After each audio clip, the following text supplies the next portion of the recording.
Na sziasztok, újra itt vagyok. Képzeljétek, ma történt velem egy nagyon rossz eset. Mert a biciklimen szétment a váltó. Nem volt rendesen beállítva, én meg túlváltottam vele, azt bekapta a hátsó kerék a váltót. Ezt már hazafele úgy toltam, nagyon nagy szívás volt amúgy. Sajnáltam is, mondom, hogy lehettem ennyire béna. De hát annyira nem üzélek vele. Mondjuk nagyon idegesít a dolog, hogy lehettem ennyire béna. De lehet így vettem meg, hogy nem volt beállítva a váltó. Mert az előbb néztem egy videót, a kerékpárgurunak van fönt egy nagyon jó hátsó váltó beállítása a videó. Nagyon hasznos tényleg, és abban volt egy olyan rész a végén, hogyha levideózza az illető, aki csinálja a váltót, azt szerint, hogy ő mutatta, vagy amennyit tanult belőle, és elküldi neki, kap tőle egy oklevelet.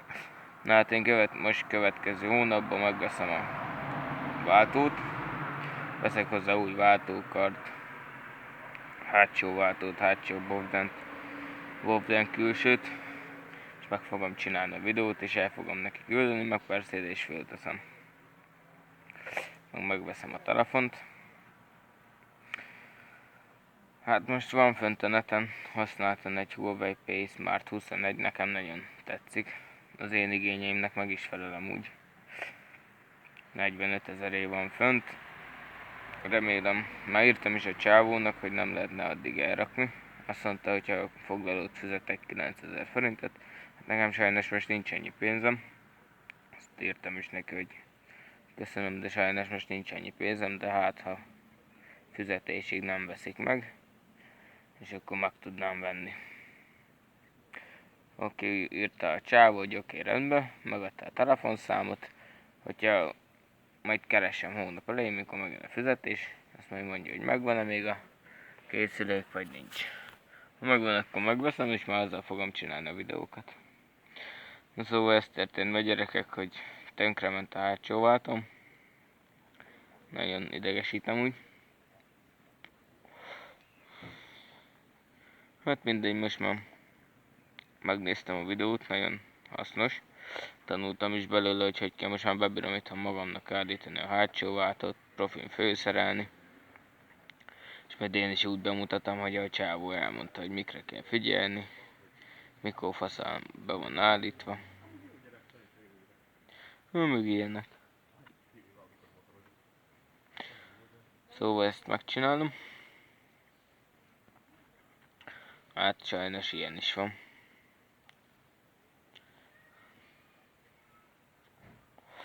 Nem tudom miért, szerintem rosszul volt beállítva a váltó, így én meg nem értettem hozzá.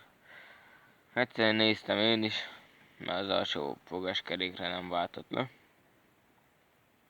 Aztán próbáltam beállítani, de lehet, hogy én rontottam el.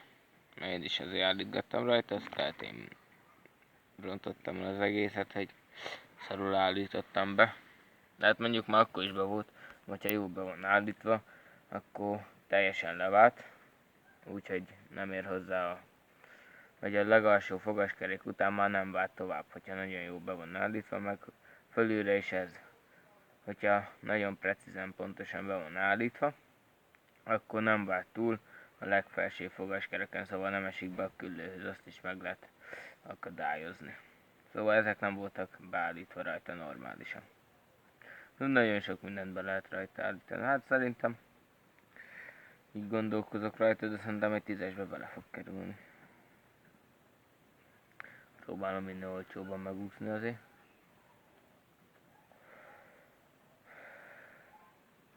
Most igaz túlóráztam. Most tegnap 16 órát nyomtam le. Az plusz 20 000 forint, meg a hónap elején volt egy szombatom, az is egy 10-es, az már 30 000.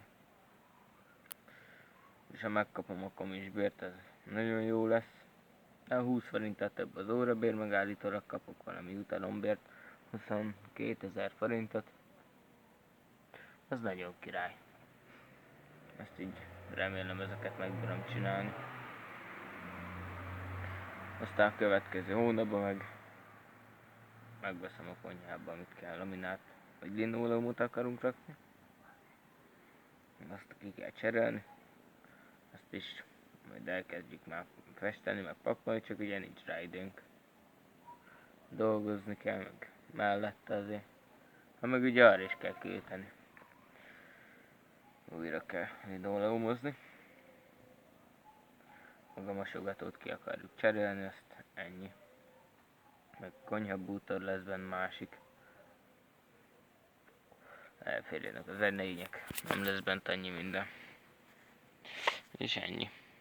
Na ennyi lett volna ma a videó. Vigyázzatok magatokra, további szép vasárnapot. Sziasztok!